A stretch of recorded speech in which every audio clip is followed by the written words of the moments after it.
Okay, mga kaibigan, of course, sa lahat ng mga followers, supporters ni Barbie Fortesa, ayan, hi sa inyong lahat dyan. Of course, sa lahat ng mga followers din at mga tagahanga ni David Licauco. Hello sa inyong lahat. Kumusta naman? Ako, matagal na tayong hindi nagkita-kita, nagtsikahan dito ha.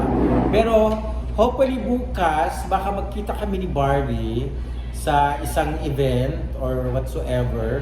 And tingnan ko, babalikan ko kayo kung magkita kami ha, kasi sigurado i-interview ko siya at bibigay ko sa inyo dito ha, sa aking YouTube channel, dahil alam ko naman pare-parehas tayong gustong mapanood at makita si Barang. And thank you so much sa mga nakapag-subscribe na ha. Yung iba nag-unsub sa akin ha, di ba?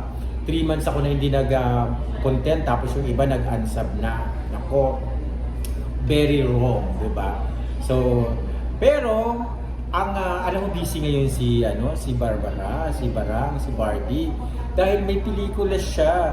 Kung si David ay busy sa kanyang teleserye sa GMA, si Barbara din, si Barbie, ay busy din sa kanyang movie sa pagpupromote, o di ba? Iba rin si Barbie, talagang kayod kalabaw siya ngayon. Dahil, kaya lang, kayod kalabaw nga siya, wala siyang love life, di ba? Kaya nagpaparinig na si Barbie, di ba, na gusto niya na magka-love life. Alam niyo na, higop muna ako ng sabaw. Sabaw? Di ba? Para ma-refresh. Kasi naman, ang dami naman kasi ng may gusto kay Barbie na mag-love life na. Ayan na si David, sagutin niya na. Kasi matagal na nag-aano si David sa kanya, umaawit, kumakanta. O di ba, nag-aano na siya, naghihintay na lang siya ng kasagutan kasi mas marami ang may gusto na silang dalawa ang magkatuluyan kaysa magkahiwalay. Kasi meron ng pundasyon ang kanilang tandem na dalawa. Kulang na lang ay label. So, hintayin na lang natin yung ganung bagay na bukas makalawa gulatin tayo ng balita, 'di ba? Kasi itong si Barbie mahilig manggulat ito At si David tahimik lang pero malupit, 'di ba? So, tama lang na maghintay tayo. Mas maganda yung yung tamang panahon, yung paghihintay, kaysa naman madaliin natin na kapag pinadali mo na naman pag break din, wala din. So mas mabuti daw maghintay tayo kasi malay mo hindi sila malayong magkaroon ng tunay na love affair, kasi magka-love team sila, magkasundo na sila, may bonding na sila, meron na silang may pundasyon na, kumbaga meron na siyang sinasabing ugat, di ba? Pipitasin na lang ang puno, pipitasin na lang ang mga dahon, di ba? So, ganun talaga. Dapat si Barbie, wag magpapaligaw sa iba ha. At saka yung mga na magliligaw dyan, ang mga iba dyan ha, huwag kayong magliligaw dyan kay Barbie. Barado kayo dyan. Charot. Si David lang talaga ang makakaligaw dyan kay Barbie. At saka, hindi siya tatanggapin ng mga fans kung hindi si David ang makakarelasyon niya, kasi naka-lockdown na, di ba? Naka-lockdown na ang mga puso nila, yung kanilang mga kaisipan, na talagang Barbie at David lang ang magkakatuluyan. So wala tayong magagawa, yun ang gusto nila. So sundin natin kung ano ang gusto ng fans.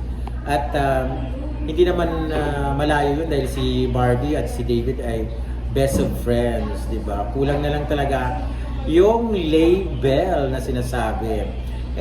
Nako, ang ang mga ganito naman, kung hindi man sila totoong nagkakainlaban, madidevelop naman yan sa bandang huli. Magpag-aaralan, mahalin nila ang bawat isa. Oo naman, para pasayahin nila yung lalo na yung may mga edad nilang mga fans. Pagkakataon na nila pasayahin. Huwag naman nilang iiwan ng basta-basta yung mga fans, kasi ang daming waiting sa pagmamahalan ng Barda, di ba? Kasi sabi nga nila, Barda lang ang malakas, di ba? So parang Annalyn lang ang malakas.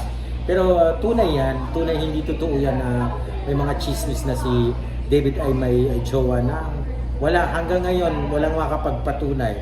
Kaya kapit lang sa mga gustong makapanood ng na may label na ang Barbie at David Licauco relationship. So, naniniwala ako na hindi malayo yung mangyari kasi nga si David at si Barbie ay meron ng isang parang pundasyon na pinanggalingan. At saka si Barbie mabait din si David.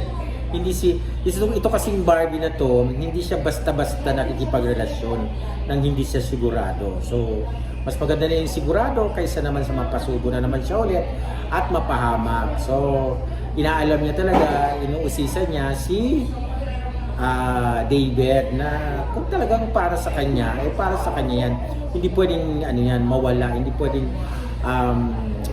mailayo yan. Kung talagang sila ay para sa isa't isa, para sila sa isa't isa. O, di ba? O, wag bibitaw ha. Wag bibitaw, mag-subscribe sa mga nag-unsub, mag-subscribe ulit. Wag wag tayong bitter, dapat happy lang. Okay? Go! At i-comment nyo kung type ng ligawan ni David si Barbie ha. Ligawan niya na dapat. I-type nyo ligawan na ni David si Barbie. Para may date sila ngayong February 14, di ba? Magka-date sila. Okay, babo?